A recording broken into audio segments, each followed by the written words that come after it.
Recently, hand-to-hand combat on Goob received some additions people has been wanting for a while. On this video, I will cover all the current fighting styles as well as grab mechanics. First, the grab mechanics. Pulling someone without harm mode active will do a soft grab. People can escape from a soft grab just by moving.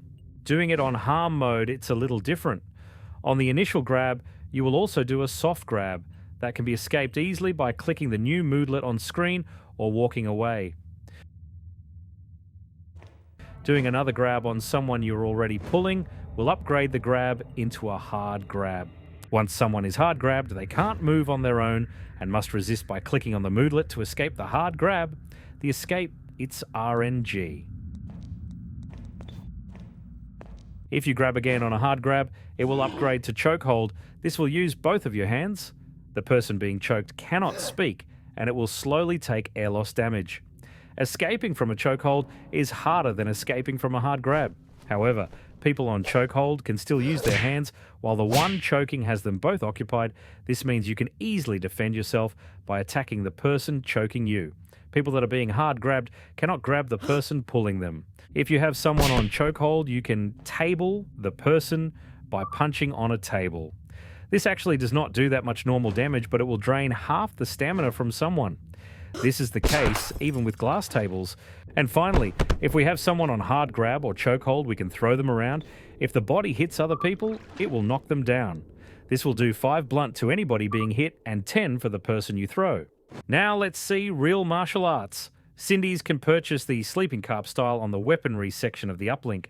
However, carp style is not learned immediately after using the scroll. You must use it 3 times with some time separation in between. Now that I am a martial artist, the grabs are performed way faster, which makes doing combos way easier. The sleeping carp style upgrades your punches to do about 12 blunt. It is here where we start with combos. Gnashing teeth is just 2 punches in a row, 5 punches being enough to crit someone. The combo itself does around 45 damage. The next combo is Crashing Waves Kick. For this one, we punch, then we shove, knocks people down and sends them flying with some stamina damage. The combo cannot be done on people on the ground. The next one is Kneel Haul. This one is punch then grab. It will knock the person down if standing and do massive stamina damage. It works for people on the ground too, but it's less effective. The coolest part about the sleeping carp is that any master of the sleeping carp can reflect all projectiles shot at them, rendering range combat useless. Last note, the scroll is not spent on use, and anyone can read it to learn sleeping carp. If one Cindy gets it, all of them can. To counter the sleeping carp, baton can fare quite well if you swarm the user. Stingers are completely useless against them, but flashbangs can pin them down for an opening. Also, you can always use high explosive. Next one is Corporate Judo. This is the one security uses. To use Corporate Judo, you need to be mind shielded and wear a Corporate Judo belt. Corporate Judo also upgrades your punches to do more damage. The first combo is eye poke, shove, then punch. It ignores eye protection, causes the target to be blind for a second and have poor vision for some more time, can be stacked. The next combo is the Judo throw, grab then shove twice to knock down people.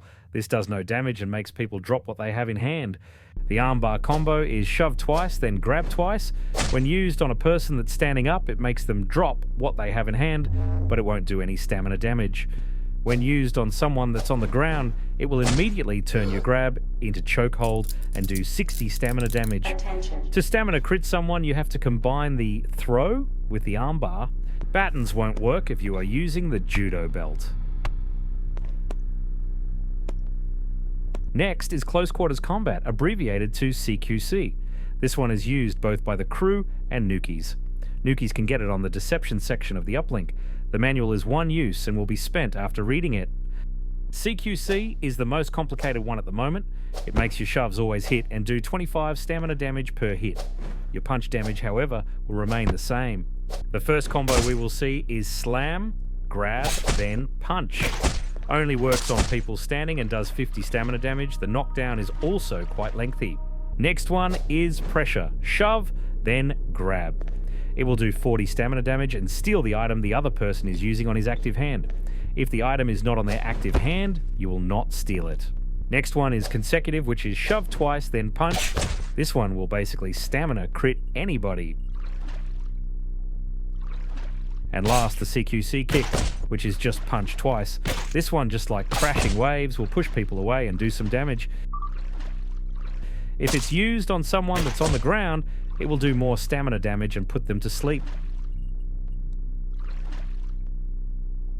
Of course, all the combos from different martial arts are meant to be used together in a chain to maximize the damage.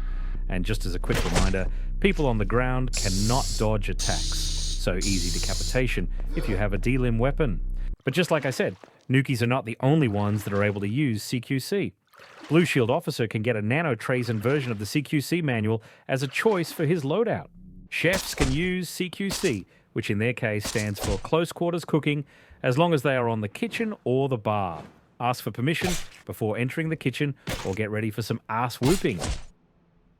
And finally, ERT gets some copies of Nanotruss and CQC on their spawn ship. Not all of them will have it, but the leader is the one most likely to know CQC. I saved Krav Maga for last as it works differently. From normal martial arts, the Krav Maga moves are actually stored on the Krav Maga gloves, which are property of the warden. Cindy's can get their own version of Krav Maga gloves that look like normal black gloves. None of these gloves are actually insulated. To actually use Krav Maga, I recommend placing the icons on easy-to-access keybinds. After that, you activate the move and punch someone to trigger it. The leg sweep is kind of overpowered as you can just spam it without any cooldown. The lung punch does 30 stamina damage per hit and causes people to be unable to breathe for some seconds. And the neck chop disables speaking for 20 seconds. So use combinations of leg sweep and punch to stamina crit people and cuff them. That's all. See you in the next video.